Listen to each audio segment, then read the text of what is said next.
오늘 말씀의 제목은 그것이 오히려 나의 소망이라는 말씀 제목 가지고 함께 말씀을 나누고자 합니다.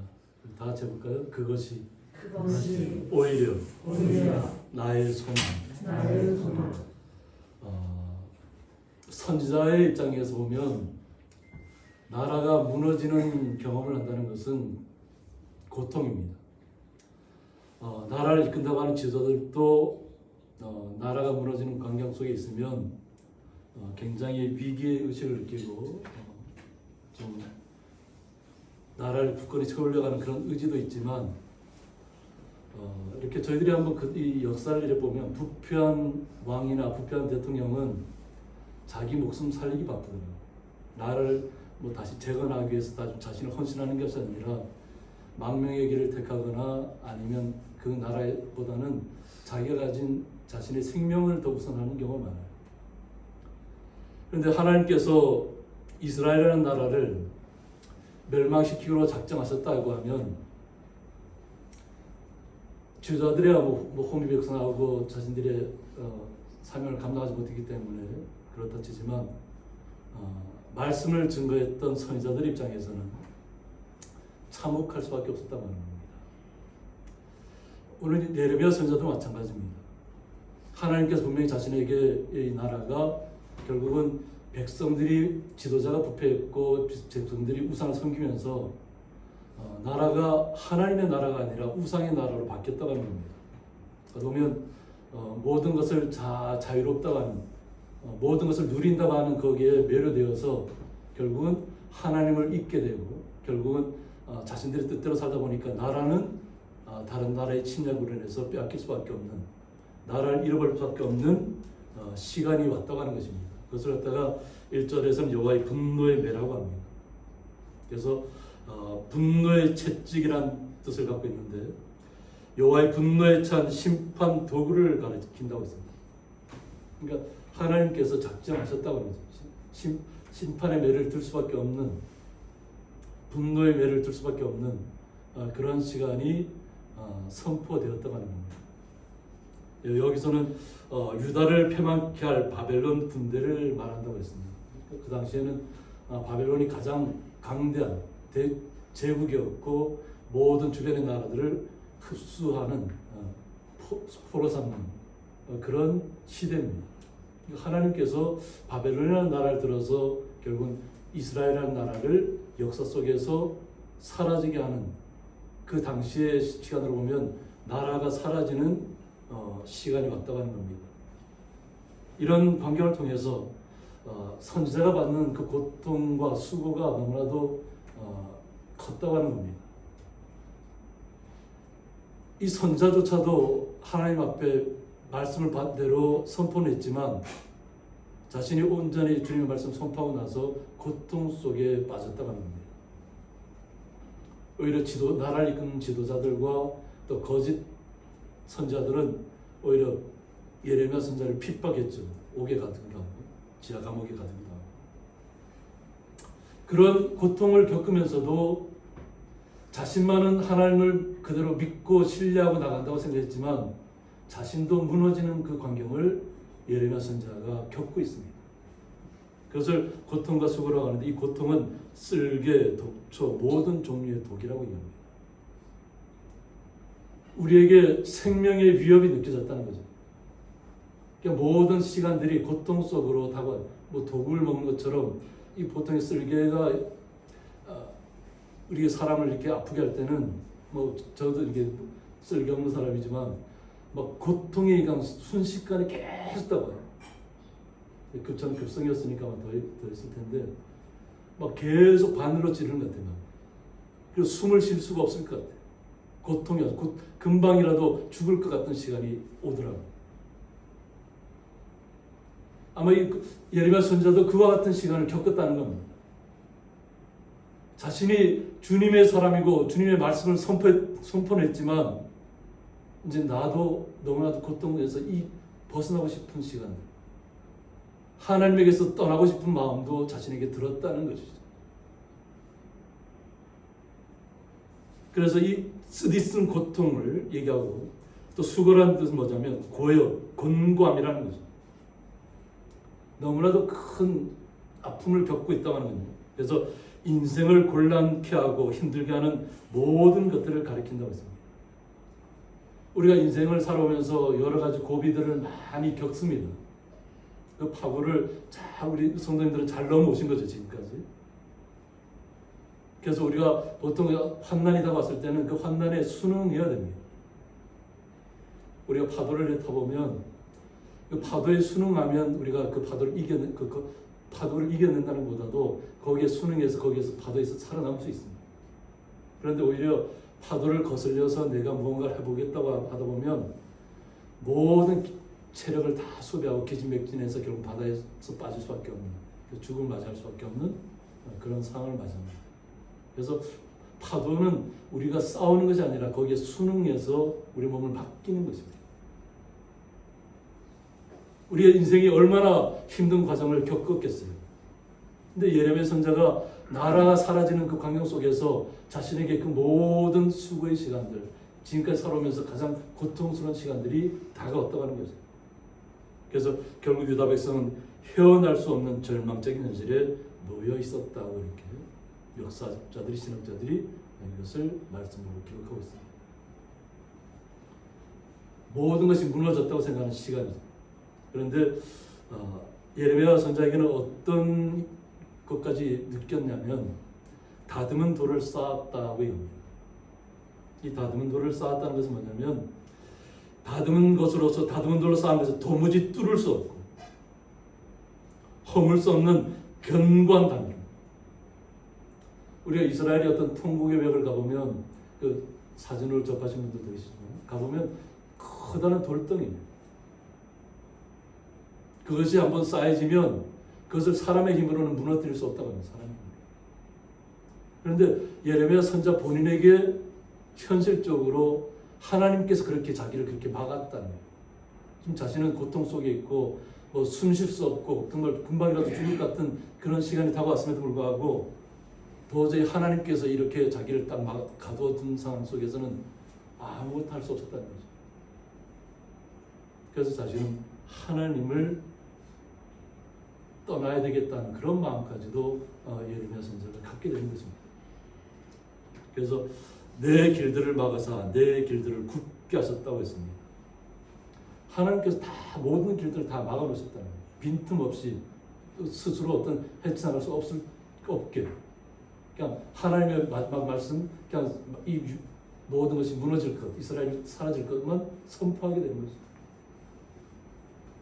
우리가 지난 시간에도 한번 얘기했지만 그루터기잖아요. 나무. 하나님께서는 남은 그루터기를 통해서 다시 회복하실 그 생각을 주님께서는 갖고 계십니다. 지금 하나님을 순종하지 않고 우상에 물들어 있고 자신들의 권력에 취해 있는 사람들은 결국은 다 죽음 가운데 갈 것이고 포로를 끌려갈 것이고 희망이 없는 것으로 가게 될 것이라는 거예요. 이것처럼 선지자에게도 똑같은 고통의 시간들이 다가왔다는 것입니다. 그래서 주께서 내 심령이 평강에서 멀리 떠나게 하셨다고 했습니다. 예수님께서 우리에게 주시는 것은 뭐라고 했죠? 평강이라고 했죠. 모든 어떤 환난 속에서도 주님께서 나와 함께 하심으로 인해서 모든 파고들을 이겨내고 주님이 주시는 평안함이 우리의 삶 속에서 나타나는 것입니다. 내 삶이 이렇게 너무나도 모든 것이 순조롭게 잘 풀려서 그것이 아니라 내 마음에 주님의 마음이, 평강의 마음이 찾아오면 그 어떤 파도가 넘어와도 그 파도를 이겨낼 수 있다고 하는 거죠. 넘어갈 수 있다고 하는 것입니다. 왜? 주님이 나와 함께 하시기 때문에. 그런데 지금 선자의 마음은 어때요? 그것조차도 남아있지 않다. 이제는 하나님과 나와의 관계는 다 완전히 끝났다고 느껴지는 시간이 왔다. 어떻게 하나님께서 이렇게까지 이 나라를 무너뜨릴 수 있냐고 하는 거죠. 하나님께 세우신 백성을 통해서 하나님께 세우신 나라가 아니냐는 거죠. 그런데 어떻게 이렇게 참혹한 가운데로 나라가 사라지는 광경을 맞게 하냐는 거죠. 그 가운데 자신도 고통을 느끼고 있잖아요. 하나님의 말씀대로 선포했다니까.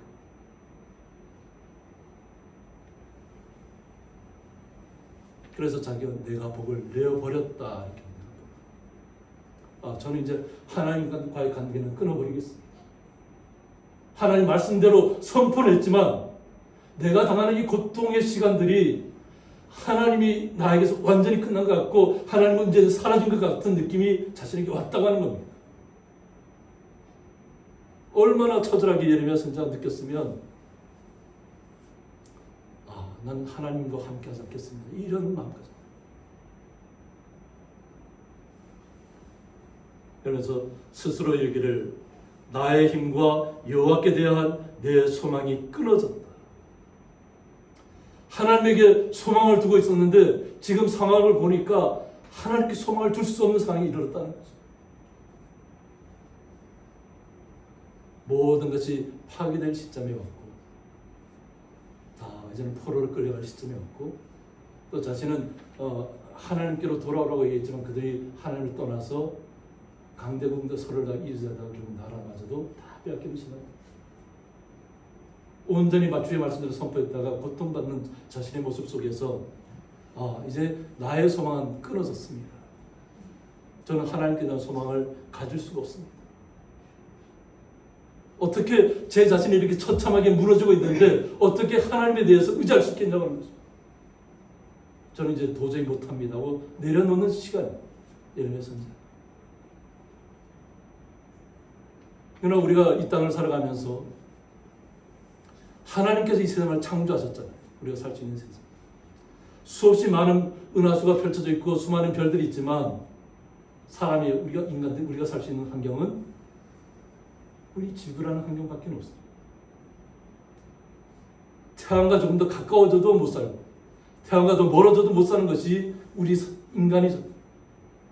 뜨거워도 못 살고 오늘같이 가을로 들어갔다 선선한 바람이 불다가 조금만 이게 더워져도 그냥 이 에어컨을 틀지 않았으니까 막 땀이 나고 그런데 이 모든 세상 속에서 완전히 하나님과의 관계가 끊어졌다고 생각하면 어떻게 되겠어요? 그래서 이 예레미야 선지자의 그 고통의 시간들이 나타나는 겁니다. 그래서 내 고초와 재난, 곧 쑥과 담즙을 기억하소서. 그래도 한 가지 소망을 갖고 있잖아요. 이제 저는 하나님을 떠나겠습니다. 하나님 보기 나와 이제는 관계없습니다 하면서도 어떻게 보면 마지막 어떤 소원 같은 이야기입니다. 하나님 그래도 이것만은 기억해라. 내가 그 겪는 고초와 이 모든 재난의 시간들, 곧 쑥과 담즙을 기억해라. 내 마음이 그것을 기억하고 내가 낙심이 든다. 마음이 그냥 완전히 무너져 내렸다고 하는 겁니다. 제가 오늘 새벽에 이렇게 깨어나서 이렇게 보니까 제가 축구를 참 이렇게 보는 걸 좋아합니다. 직접 뛰는 건 잘 못하는데 보는 건 참 좋아해서 아침에 이렇게 새벽에 일어났더니까 갑자기 난리가 났더라고요. 손흥민이라는 선수가 그동안 프리미어 작년에는 득점왕을 차지했던 선수가 올해는 지금까지 7번의 게임을 뛰었는데 한 골도 못 넣었어요. 그래서 축구 팬들이 토트넘 축구 팬들이 손흥민을 경기장에서 빼내라고 쓸모없는 선수라고. 그러니까 그런 이야기를 계속 듣고 있는 거예요. 아니 왜 골도 못 넣는 선수를 갖다가 왜 계속 그 선발로 내세우냐는 거죠. 선발. 그러니까 그 얘기를 듣는 손흥민 선수의 입장은 얼마나 고통스럽겠어요. 마음은 원이잖아요. 제가 골을 안 넣고 싶겠어요? 골은 넣고 싶은데 마음대로 골이 들어가지도 않고 잘 찬 골도 그냥 상대 골키퍼가 막아버리고 또 어떤 거는 골이 들어갔는데도 불구하고 그냥 심판이 그것을 취소해버리고. 그러니까 마음이 얼마나 무너져 내렸겠어요. 근데 주변에서는 계속 뭐라고 해요? 그냥 계속 그 공격을 하는 거죠. 인신 공격을 하는 거죠. 우리나라 사람들만 그나마 우리나라 국가대표니까 손흥민을 응원하지 그 나라 사람들 한 경기에서 뭔가 잘못되면 그냥 바로 비난을 하는 거예요. 근데 믿어주는 사람도 있더라고요. 그건 뭐냐면 영국에서 전문적으로 자신들이 선수로 뛰었고 모든 사람들이 인정하는 축구의 레전드라고 하는 사람들. 해설자로 나선 분들이 손흥민은 선발에서 빼서는 안 된다. 그가 지금은 당장은 골을 못 넣겠지만 그는 분명히 그가 시간대가 되면 분명히 골을 넣을 것이다. 기다려줘야 된다. 그를 비난하는 사람들은 잘못된 사람들이다. 이렇게 변화하고 있더라고요. 그러니까 전문가들이 볼 때는 지금 당장 골을 못 넣고 있지만 분명히 골을 넣을 수 있다는 희망을 갖고 있다는 거죠. 저 선수가 분명히 자기가 지금까지 알아본 선수로는 최고의 선수라는 거죠. 당장 지금 골을 못 넣고 있지. 그런데 막상 8번째 경기가 이렇게 아침에 일어났다니까 선발에서 빠졌다고 그러더라고요. 그러니까 감독도 그 비난을 자신이 감당하지 못했겠죠. 뭐 팬들이 워낙 비난하고 그러니까 손흥민을 결국 선발에서 빼버렸어. 그리고 후반전이 되어서야 후반전 59분인가 되니까 그를 교체로 넣었어요. 근데 후반전 교체로 들어가서 14분 동안에 손흥민 선수가 3번의 골을 넣었어요. 3골을 넣었어요.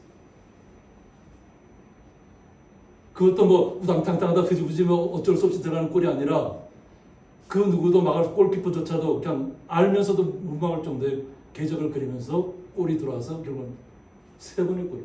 14분 동안에 3골을 넣었어요. 그러니까 그를 비난했던 사람들이 갑자기 다 그를 찬사에 보내기 시작했어요.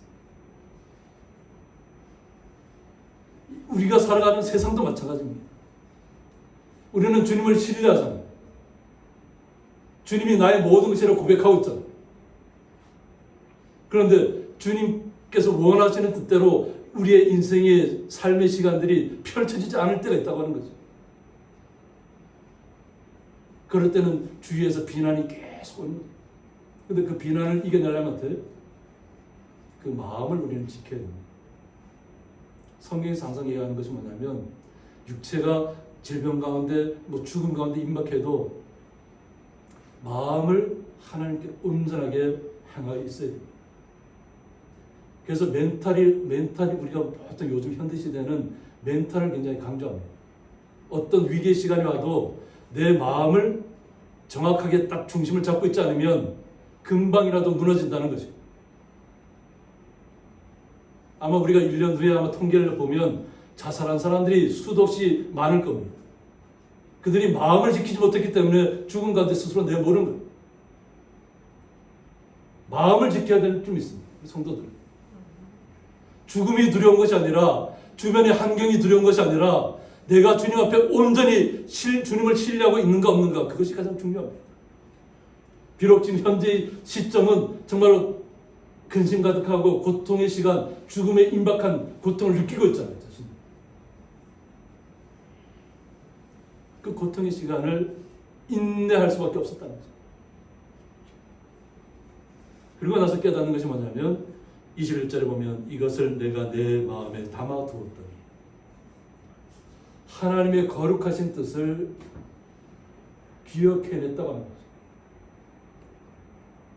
우리가 이스라엘의 출애굽을 통해서 보면 광야에서 40년을 방황하는 이유가 있잖아요. 하나님을 불신하거나 하나님을 신뢰하지 못하고 우리는 가나안 땅에 들어가지 못한다고 하는 가나안 땅에 가봤더니까 다 거인들만 있고 자신들은 상대할 수 없는 그런 두려움을 느꼈다는 거죠. 단지 두 사람 여호수아와 갈렙만이 그들은 나의 밥이라고 얘기했어요. 두렵지 않다는 거죠. 하나님을 신뢰하기 때문에 하나님과 함께하기 때문에 우리는 이길 수 있다고 했는데 결국은 10사람의 정탐꾼들은 다 하나님을 신뢰하지 못했다고 하는 거죠. 두려움에 떨었다고 하는 거죠. 불신했다고 하는 거죠. 그러는 과정 속에서 40년을 광야 속에서 방황하면서 그들이 다 죽음을 맞이할 수밖에 없었어요. 그리고 그 후손들이 새롭게 된 믿음의 사람들이 40년이 지난 후에 가나안 땅에 입성하게 되는 겁니다. 여호수아와 갈렙이 앞장서. 이것처럼 우리는 주님을 온전히 신뢰하고 주님께서 원하시는 뜻을 기억해내야 될 줄 믿습니다. 주님께서 우리를 그냥 무너뜨리려고 하는 것이 아니라는 거죠. 고난이 왔을 때는 무언가 우리가 그 고난을 이겨내야 할 시간들이 필요하다는 겁니다. 그러나 마음만은 주님에게서 떠나면 안 된다는 겁니다. 그래서 이것을 기억해냈다고 하는 거죠. 아, 하나님의 뜻이 지금은 우리가 좀 죽을 것 같은 환경, 숨도 극박하게 쉬지 못할 것 같은 그런 고통 속에 있지만 하나님이 소망으로 나타납니다. 하나님의 뜻을 발견했다는 겁니다. 결국은 하나님께서 70년이 참 후에 다시 회복시킬 것을 믿었다는 것이죠. 그래서 그것이 오히려 나의 소망이 되었다고 얘기합니다. 깨닫기 전에는 나는 절대 이제는 하나님하고 관계할 수 없습니다. 저는 이제 하나님 관계는 끝났습니다 하고 막 그런 시점, 막 모든 것이 끝나는 시점인데 그때서야 하나님의 뜻을 발견했다는 겁니다. 여호와의 인자와 긍휼이 무궁하시다. 여호와 하나님은, 주님은 우리의 사랑으로 모든 것을 감싸 안으십니다. 때로는 우리가 잘못된 길을 걸어갈 때에도 주님께서 우리에게 항상 말씀으로 우리를 붙잡아 주셨습니다. 우리가 잘못된 길에 빠져 있을 때도 우리를 건져내신 분은, 우리를 지켜주신 분은 주님이시라는 것을 잊지 마시고, 때로는 우리가 원하는 대로 잘못된 길로 갈 수도 있습니다. 그러나 하나님께서는, 하나님의 거룩한 성도들은 반드시 찾아주신다. 그 주님의 긍휼이 무궁하시다는 것을 깨달았다는 겁니다. 지금 당장 나라를 다 사라지는 아픔을 겪지만 70년이라는 시간을 통해서 자신들이 다시 한번 연단을 받고 그 후손들이 다시 새롭게 되면 하나님께서 회복시킨다는 이야기를 믿었다는 것입니다. 그래서 그 하나님의 사랑을 깊이 더 알아가는 시간이 되었다는 겁니다. 그래서 우리가 진멸되지 아니합니다. 지금 당장 눈앞에는 모든 것이 무너지고 사라질 것 같은 것으로 공포에 쌓여 있었는데 완전히 무너지는 것이 아니라는 것을 깨달았다. 이것이 주님의 뜻입니다. 주님께서는 우리를 멸망시키고자 하는 것이 아니라 우리를 다시 회복시키고자 하는 뜻이에요. 태풍이 휘몰아치는 시간은 뭐냐면 그 태풍이 지나가야만 모든 바다가 새로워지기 때문에 그래요. 바다를 뒤집어 놓지 않으면 우리가 온전하게 우리가 사는 환경들을 온전히 지킬 수가 없습니다. 때로는 그것이 공포로 다가오지만 많은 피해를 낳기도 하지만 바다를 뒤엎어놔야만 모든 생물들이 다시 살아갈 수 있다고 하는 것입니다. 또 우리에게도 마찬가지입니다. 모든 자연환경을 바꾸는 것은 그런 태풍이 오지 않으면 바꿀 수 없다고 하는 것입니다. 하나님의 깊으신 뜻을 우리가 안다면 우리는 절대 진멸하지 않는다는 것입니다. 지금 당장은 어렵고 태풍이 불어오고 비바람이 몰아치고 금방이라도 모든 것이 다 무너져 내릴 것 같은 시간이지만 모든 것이 새로워지는 시간들이 나타난다는 것입니다. 그래서 깨닫고 나왔을 때 보니까 아침마다 새롭다. 깨닫기 전에는 하나님과 나와의 관계는 완전히 사라진 것, 내 스스로도 하나님과 관계를 갖지 않겠다고 하는 그런 시간들이 있었는데 하나님의 크신 뜻을 깨닫고 나니까 하나님의 크신 사랑과 그 긍휼을 깨닫게 되니까 새로워져. 내 마음이 새로워졌다. 주변의 환경이 새로워졌다는 것이 아니라 내 마음이, 내 시각이 바라보는 은혜의 시간들이 모든 것이 바뀌었다는 거예요. 하나님의 은혜를 체험하지 않으면 세상을 있는 그대로 바라볼 수밖에 없습니다. 그러나 하나님의 은혜가 임하면, 하나님의 크신 사랑이 임하면 우리는 그 어떤 고난도 슬픔도 아픔도 죽음의 순간까지도 이겨낼 수 있습니다. 왜? 주님이 나와 함께 하신다는 것을 믿기 때문에 그렇습니다. 그래서 주의 성실하심이 크시다는 것을 고백하고 있습니다. 주님께서는 계속해서 우리가 살고 있는 세상을 변화시키고 있잖아요. 하나님께서 이 지구를 계속 자전시키고 있잖아요. 그래서 공전시키고 있잖아요. 이런 과정을 통해서 모든 새로운 바람이 불어오는 것입니다. 그리고 모든 것이 새롭게 하시는 거예요. 항상 주변에 있는 공기가 항상 있는 공기가 그대로 있는 것이 아니에요. 항상 하나님께서 새롭게 하고 있다는 겁니다. 이것이 깨달아지면 내 심령에 이르기를 여호와는 나의 기업이라고 고백하는 것입니다. 내가 죽을 수밖에 없는 환경, 고통에 금방이라도 숨이 끊어지는 것 같은 환경이 있어도 여호와 하나님은 나의 기업이랍니다.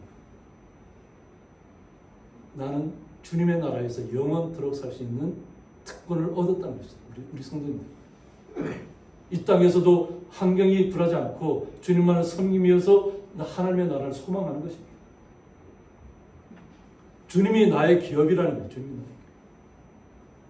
그러므로 내가 그를 바라리라. 우리는 오직 주님만을 바라봐야 될 줄 믿습니다. 주변의 환경을 바라보지 마시고 나의 아픔, 고통, 질병, 죽음의 순간들 그것 때문에 절망하지 마시고 하나님께서 우리에게 주신 그 놀라우신 사랑과 은혜를 체험하시길 원합니다. 그러면 기다리는 자들에게나 구하는 영혼들에게 여호와는 선하시다고 말씀했습니다. 하나님의 말씀대로 기다리려면 예레미야 선지자가 말씀을 받고 나서 70년이라는 시간을 기다려야 됩니다. 70년이 지난 후에는 자신은 이 땅의 사람이 아닐 수도 있는데 그 70년을 소망하고 나서 이 땅의 사람으로 살아가는 것이 아니라 주님의 나라를 받기 때문에 주님의 나라가 나의 기업이 되었기 때문에 오직 주님만을 바라봤다는 것입니다. 그래서 우리 성도님들은 날마다 주님만을 앙망하시기 원합니다. 마음속에서부터 우리의 삶 속에서부터 날마다 주님을 앙망하시기 바랍니다. 그럴 때 주님께서 우리를 향하신 뜻이 얼마나 선하시다는 것을 깨닫는 시간들이 온다는 것입니다. 그래서 그것을 깨닫게 되면 사람이 여호와의 구원을 바라고 잠잠히 기다림이 좋도다 하겠습니다. 우리가 하나님의 뜻을 안다고 하는 순간에 제가 거기서 끝난다고 했잖아요. 우리는 항상 주님의 나라를 소망하고 말씀 속에서 우리를 잘 날마다 갱신시켜요. 우리가 개신교로 가잖아요. 크리스찬이라고 하는 건 뭐냐면 끊임없이 우리를 개혁하는 우리 프로테스탄트, 저항한다는 거죠. 개신교라는 뜻이 뭐냐면 저항한다는 뜻이죠. 프로테스탄트. 끊임없이 주님만을 온전히 섬기기 위해서 우리에게 주변의 환경에 주님에게 떠나게 하는 것들 속에서 우리는 항상 주님을 앙망하면서 항상 저항하는 사람, 개혁하는 자로 나타나는 것이 바로 크리스찬입니다. 크리스찬이 그냥 생활 속에서 그냥 안주하고 그냥 나만 편하고 이런 것이 아니라 항상 주님의 말씀을 가지고 나를 항상 갱신시키는 거죠. 그리고 인내하고 참고 기다려야만 한다는 것입니다. 우리는 주의 말씀이 나의 생명이라는 것을 고백하셔야 될 줄 믿습니다. 주님의 말씀이 나를 살리고 있다는 것을 우리 삶 속에서 고백하셔야 될 줄 믿습니다. 그래야만 예레미야 선지자가 깨달았던 이 시간들을 우리도 똑같이 깨달을 수 있습니다. 아마 예레미야 선지자는 우리보다 더 극심한 고통을 겪고 나서 이 말씀을 깨달은 거죠. 그대의 입을 땅에 티끌에 댈지어다 하고 있습니다. 그래서 입을 땅에 티끌에 댈지어다는 티끌은 허무하고 무가치한 것을 얘기합니다. 허무하고 무가치한 것. 그리고 보면은 자기 자신이 죽은 자처럼 무가치한 것, 자신의 말과 사상의 허망함을 철저히 인정하는 겸손한 자세를 요구한다고 했습니다. 그러니까 주님 앞에 모든 것을 다 내려놓는다. 우리도 주님께서 흙으로 우리를 빚으셔서 우리에게 생기를 부어놓으신 아담의 후손입니다. 사람이라는 뜻이 아담이라는 뜻이 아담 흙에서 비롯돼서 아담이 우리가 들을 때는 아담 이러면 멋진 이름 같잖아요. 근데 그게 흙에서 비롯돼서 아담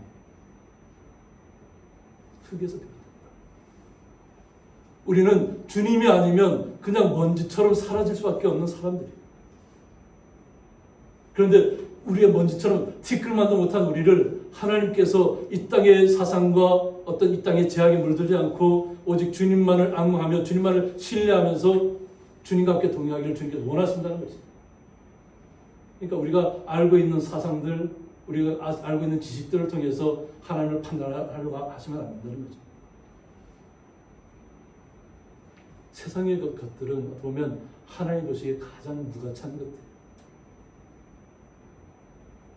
사람들이 항상 뭐 많은 것을 얘기하지만 뭐니 해도 뭐라고 그래요? money라고 얘기해요. 돈이라고. 돈이 있어야만 자신이 행복을 느낄 수 있고 돈이 있어야만 뭔가 된다고 믿고 있잖아. 그러니까 세상 속으로 빠져버릴 수밖에 없어요. 그러니까 요즘 교회가 도시교회가 우리 시골교회만 아니라 도시교회도 젊은이들이 사라졌다는 거죠.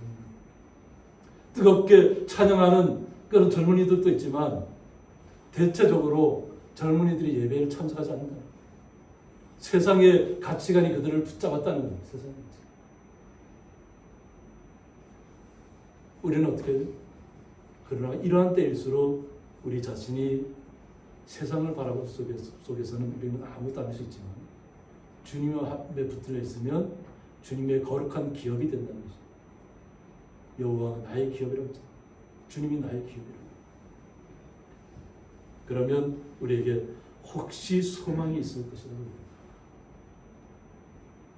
소망이 없고 모든 것이 끝났다고 느껴지는 그 순간 주님 앞에 나오라는 것입니다. 주님 앞에 모든 것을 내려놓으라는 거예요. 숨기지 말고 그냥 주님 앞에 다 털어놓으시라고. 고백하라는 거예요. 그랬을 때 참된 기쁨을 깨달을 수 있어요. 그래서 때로는 슬픔이 오고 아픔이 오고 고통이 오는 시간이 오면 그 시간에 참된 그 고통의 시간, 아픔의 시간, 눈물을 흘렸던 시간이 지나고 나면 참된 기쁨이 뭔지를 깨달을 수 있어요. 그러면 우리의 마음속에 새로운 힘이 솟아납니다. 내가 알지 못했던, 이전에 알지 못했던 새로운 능력이, 주님의 능력이 우리에게 임했다는 것입니다. 그래서 40절에 보면 우리가 스스로 우리의 행위들을 조사하고 여호와께로 돌아가자고 했습니다. 우리 자신을 돌아봐야 한다는 것입니다. 우리 자신을 돌아보지 않고는 주님 앞에 온전히 설 수 없다는 겁니다.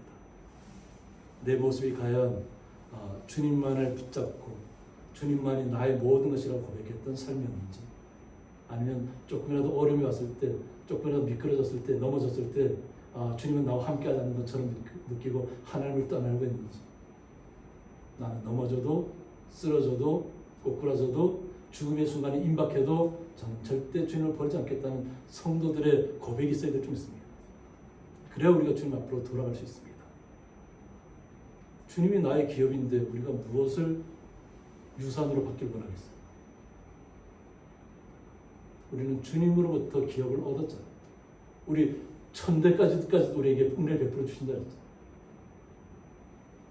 우리 자신이 우리의 믿음 때문에 나의 후손들이 천대까지 얻는 믿음을 가져야 되지 않겠습니까?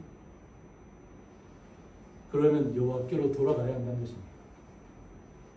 그래서 우리의 마음과 손을 아울러 하늘에 계신 하나님께 들자고 있습니다.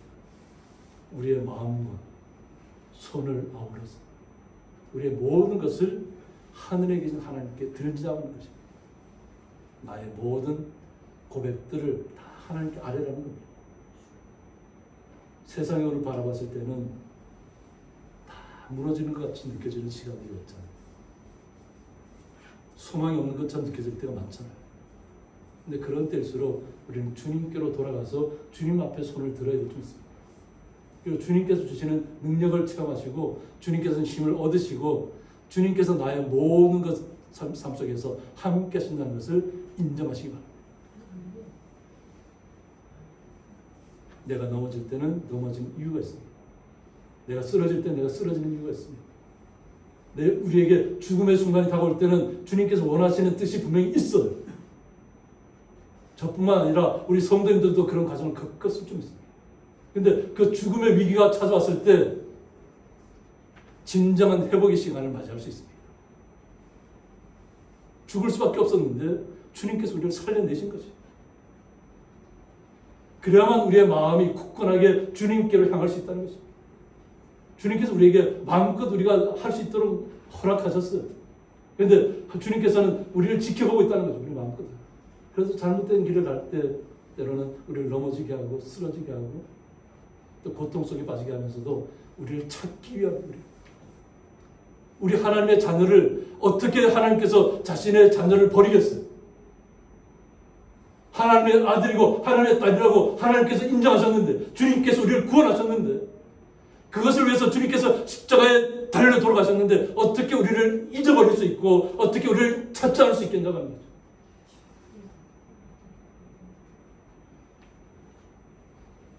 그러므로 우리가 오직 주님께로 돌아가야 되죠. 믿습니다. 주님께로 우리의 모든 마음과 생각과 영혼들을 다 주님께로 향하시기 바랍니다. 그리고 주님께서 나에게 주시는 은혜를 이 땅에서 삶 속에서 나타내시기 바랍니다. 그것이 오히려 나의 소망이라는 시간을 통해서 예레미야 선지자가 겪었던 그 고통의 시간들, 죽음의 순간들, 저 모든 절망의 시간들을 이겨내고서야 참된 주님을 만났다는 것입니다. 우리 성도님들도 모든 우리의 주변의 환경들은 어려울 수 있습니다. 이겨내시기 바랍니다.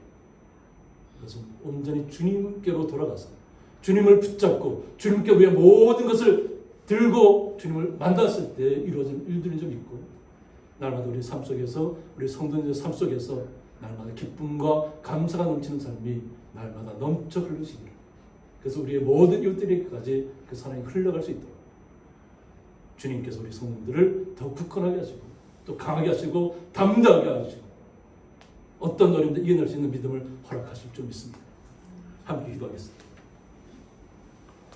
그것이 오히려 나의 소망이라는 말씀을 통해서 저희들의 마음과 생각과 우리의 육체와 영혼이 오직 주님께로만 향하기를 원합니다.